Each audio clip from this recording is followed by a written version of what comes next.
Hi, Story with Caitlin Studio. Welcome back to another episode. Today I'll be doing something a little bit different. Just going to be building a shop rolling workbench.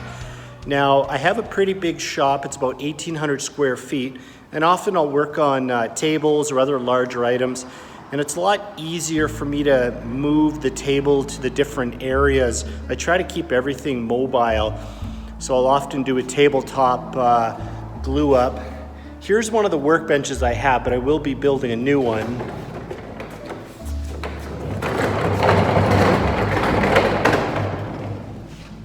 But it's a pretty basic construction, just made out of some 2x4s. I'm trying to move my finger, so yeah, 2x4s. And there's a 1/2-inch melamine on the top.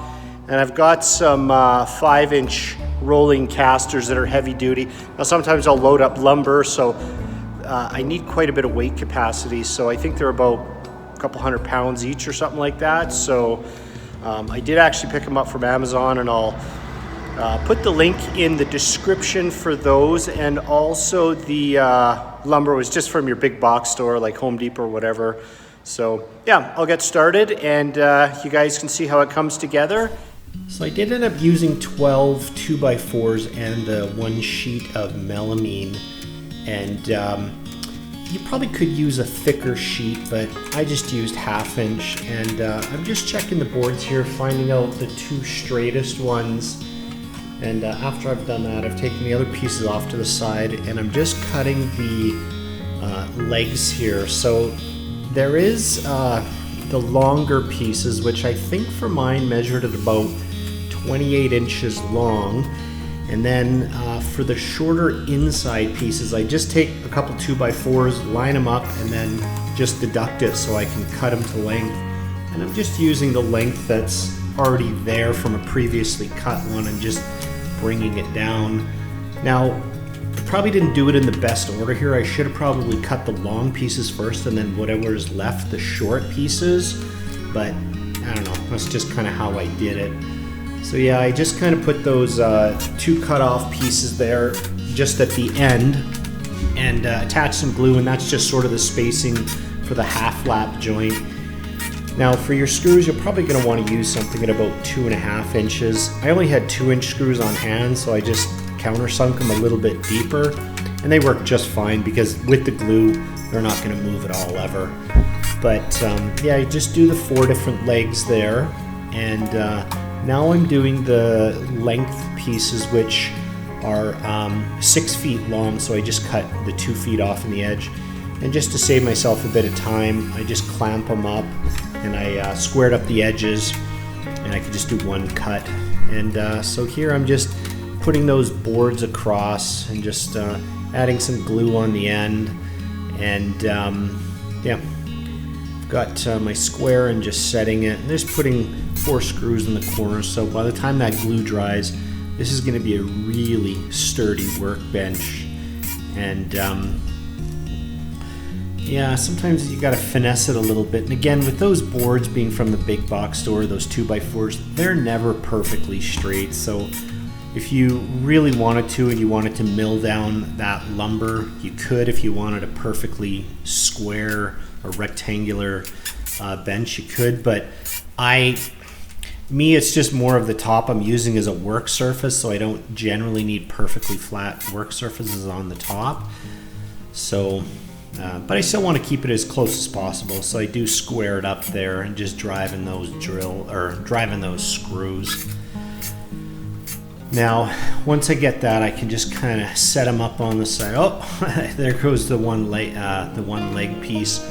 But yeah, I just use a set of clamps there to just hold them into place and add some glue, and I just screw them in. Now, because of the way it's designed, I will be screwing into the cross grain, so it'll stay very sturdy. Now, at this point, I probably should have squared it up, and I didn't.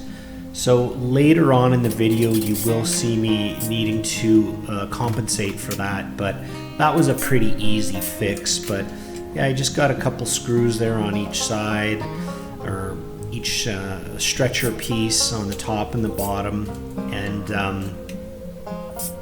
just drilling them in. And oh, there's my dog. He's kind of hanging around and he's just helping me out. He's my chief morale officer. So yeah, he's just kind of sniffing around. But here I'm just marking the center. Now I got 3 cross braces. So that center one was halfway, which was about, I think, 31 inches or something like that. I don't remember the exact measurement. If you build this, just basically split the difference, and then on each side.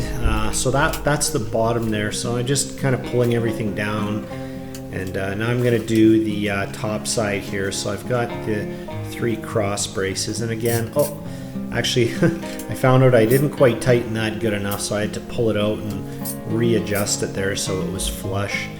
Now I'm just splitting the difference there and just marking it and pre-drilling the holes with the screws so that when I do put those cross braces in, I can just zip them in right away rather than having to, struggle with it going back and forth and accidentally falling. So, and then here's the other 2, and splitting the difference there. Again, it was about 15 inches. So pre-drilling the screws again.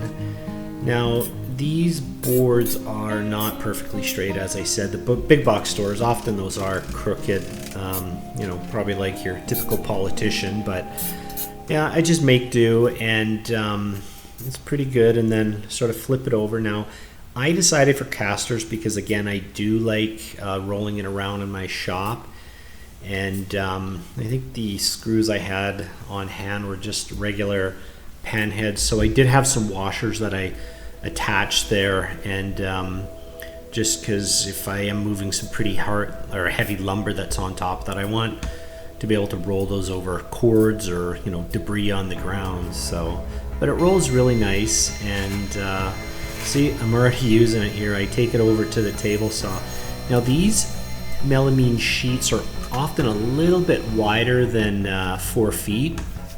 So I'm just trimming it down to exactly 4 feet wide.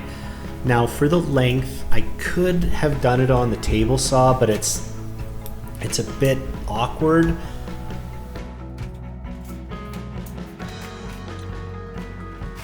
With it being the 6 feet, so I'd have to cut 2 feet off, and 6 feet hanging off would be really awkward.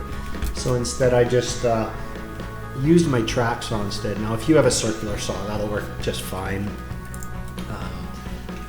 Yeah, just kind of hooking it all up here and just doing a quick cut and setting that little offcut off on the side. Now I did also just kind of clamp in the, sorry, I didn't clamp, I just screwed in the one side there, and I pre-drilled the holes.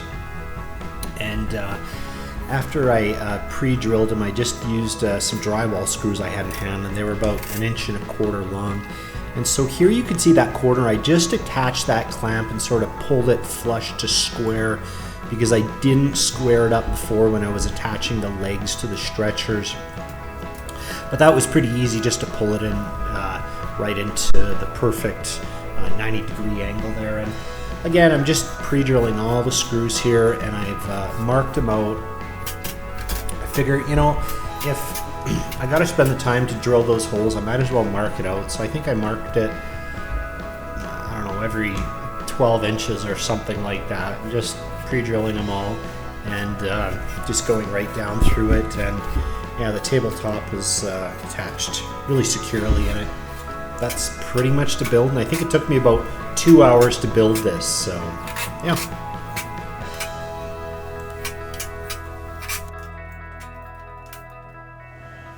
That's pretty much the build done on this one. Now you could add a sheet lower and put a couple more cross braces across, which I'll probably eventually do, but for now, since I mostly just use the top of it and I don't really store much underneath, I didn't really worry about it in this video. But yeah, that pretty much wraps it up. It's a good, simple, easy, durable workbench, and yeah, you could just roll it around your shop or make it stationary, whatever you want. But yeah, I'm really happy with it, and we'll catch you on the next episode. Have a great day. Thanks.